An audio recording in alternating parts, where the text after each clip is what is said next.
A courtroom battle representing New York City's most notorious killer. A brutal street-level war breaking out and taking over all of Hell's Kitchen, and one man, a blind lawyer, doing everything he can to stop his neighborhood from falling into corruption. That's the setup for Enemy of My Enemy, a Daredevil Marvel crime novel. And this doesn't read like a superhero story at all. This reads like crime fiction. And what's going to surprise you is how many different kinds of crime fiction Alex Segura is able to pull into this. In this story, we find Matt Murdock fighting two different battles. One, as his day job as a lawyer, he is doing everything in his power to keep Frank Castle, aka the Punisher, out of jail for the murder of Wilson Fisk. And at night, as Daredevil, he's fighting back the gang leaders trying to fill the void that Kingpin left in his death. If you like your crime fiction to look at broken systems, exploring justice, and whether justice means following the law or following your heart, Enemy of My Enemy is a book you should seriously check out. For those of you worried about this being a Marvel book and it's dealing with superheroes, and you're worried about Marvel fatigue or unbelievability, let me tell you, this is a crime novel first, and this is a superhero book second. This book is a ton of fun. You do not need to know the inner workings of who Matt Murdock or Daredevil is. All that stuff that you need to know that's pertinent for the story is given to you in this book. Enemy of My Enemy is the second book in a planned 4-book series by Hyperion Avenue, where they are taking street-level superheroes and putting them into works of prose and having them be written as crime fiction books. The first one was written by Lisa Jewell. The third one, coming out later this fall, is going to be written by none other than the greatest crime fiction writer today, S.A. Cosby. But let's get back into Enemy of My Enemy. Tackle the legal thriller side of the story first, because the main selling point is that this is the trial of the century. Frank Castle, aka the Punisher, is on trial for the murder of Wilson Fisk, and Matt Murdock has decided to represent Frank Castle. You don't need to know the histories between those three characters any more than what this book gives you. The book is going to tell you everything that you need to know if you're unfamiliar with it. So don't feel like you need to have 60 years of history to do this. I'll be upfront, the legal thriller side of this book, while it is the selling point of the book, is also not as big as I hoped it would be. I was hoping for a big chunk of this book to actually be the trial of Frank Castle, and that's not quite the case. We get a lot of Matt Murdock gearing up for the trial. We do have a lot of the interviewings that he does with Frank Castle when he's in prison. We have him doing a lot of the pre-trial work with the judge and the district attorney, but very little is actually based in the trial itself. Despite that though, which is admittedly my own preconception of what I wanted this book to be versus what it actually is, the legal thriller side of it is still incredible. We still get a lot of that courtroom strategy, but instead of it happening in the actual trial, we are privy to all of the pre-trial motions and counter motions going on. We are going into the judge's chamber with Matt Murdock and the DA as they fight to make their cases on what should or shouldn't happen in the trial.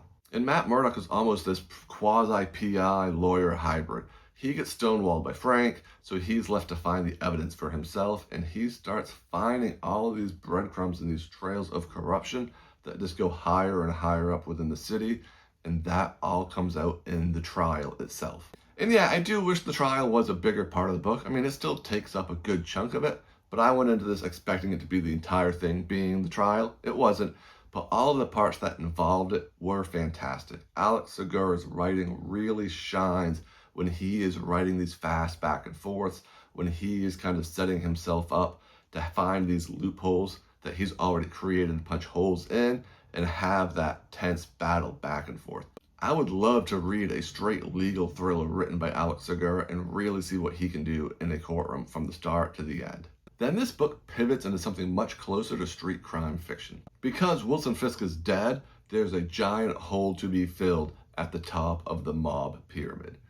Wilson Fisk ran New York. People loved him, people feared him, cops were on his payroll, corrupt politicians kicked money up to him. He was calling the shots, and now he's gone, and everyone is looking for a piece of that pie. Segura has this way of immersing you in Hell's Kitchen with his writing. Daredevil does have some super radar hearing and smelling because of his lack of sight, and his writing does an amazing way of using that to pull you into the city. It immerses you in the sounds and the smells of the city. You will be reading descriptions of a hot dog vendor that's 3 blocks away and how Matt Murdock can smell the food in that car. He will describe an argument between a couple that is 3 floors above where he is. And he does this throughout this book, and it anchors you into the streets. You feel like not only are you in Hell's Kitchen, that you're a part of Hell's Kitchen, that you're living and breathing in this community, and you are along for the ride, and you want him to do what's right for your city. And like any good street crime novel, he's conflicted about what is right for his city. He's trying to figure out, does he follow the letter of the law? Does he do what's best for the city? Does he do what's best for him? And Matt Murdock is a deeply flawed man, and we explore a lot of those flaws in this book. And like all good crime fiction, he's not afraid to exploit the relationships that he has for his own gain. And then living with those consequences of doing that, and knowing that what he did might not be right in the sense of that relationship, in the sense of the interpersonal dynamic of it, but also knowing that without exploiting that relationship, that the greater good might not have happened. And there is a lot of that internal battle within this book. Underneath all of that, though, is what's really driving this story, and that's the organized crime and corruption within cities. This book looks at how those who are rich and powerful can do what they want and get away with it, while others who aren't so lucky or might not have the right skin color aren't able to do those things. It looks at policing and how that is done ineffectively. It's looking at the corruption within police departments. We look at internal affairs, turning blind eyes to payoffs. There's other things I want to touch on here as well, but I won't for spoiler reasons, that go further deeper into kind of looking at the corruption within those policing our communities. And one of the things I was surprised that this book tackles is looking at police and their love of the Punisher.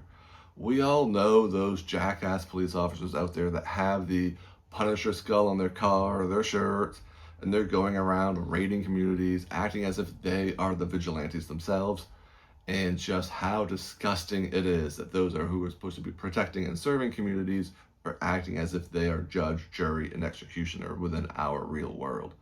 And this book has that happen in this. This book tackles that, tackles these jackasses who are thinking that they are above everybody else because they are the police, and that they are worshiping literally the most notorious killer within their city. And above all, like I said, like this is a mob book. This follows in the wake of the death of the Kingpin and everyone trying to take his throne. All of these other smaller gang leaders and mob bosses trying to usurp where they came from and get to the top of the food chain now, and seeing their different methods of doing so, the different ways that they think they are going to be able to pull this off. And it's a really fascinating look, although somewhat briefly into it, of kind of that mob boss style book. Like I said, like there's just so many different genres of crime fiction that Alex Segura has got in here, and I loved it all. And he does such an amazing job at it that I always ended up wishing there was more of it. As soon as the legal thriller part would end, I would go, oh, I wish there was just more of this legal thriller that he's got going on here. And then when he would kind of wrap up the next section that might be more of the street level stuff, I'd go, oh man, like, I don't want this to end. I want more of this part. And when he would look at more of the corruption and the mob boss parts of it, you know, when that kind of section would end, I was like, oh, I want more of this. He hits on all of these parts. He does it amazingly well.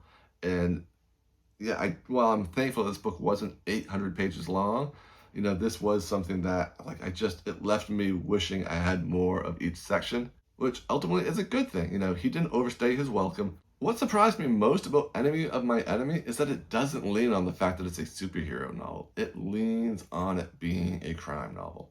They're not lying when they say this is a Marvel crime novel. Yeah, there's superheroes in it, but that crime novel is doing the heavy lifting. It takes everything good about crime fiction and puts it into one book. The organized crime, the legal thriller, the moral compromises people will make, and everybody holding on to what little good they have in a world that is becoming deeply broken. Enemy of My Enemy comes out March 24th. Let me know in the comments, is this something that you'd pick up, or is the fact that you think this is a Marvel comic book in novel form what's going to turn you off completely? And if you are, you're doing yourself a big disservice on that one. If you enjoyed this video, please give it a like. The more likes that this video gets, the more people that it reaches. The more people that it reaches, the more people reading crime fiction. And the more people reading crime fiction, that's a win in my book. Please consider subscribing if you haven't already. And until next time, keep your porch light on.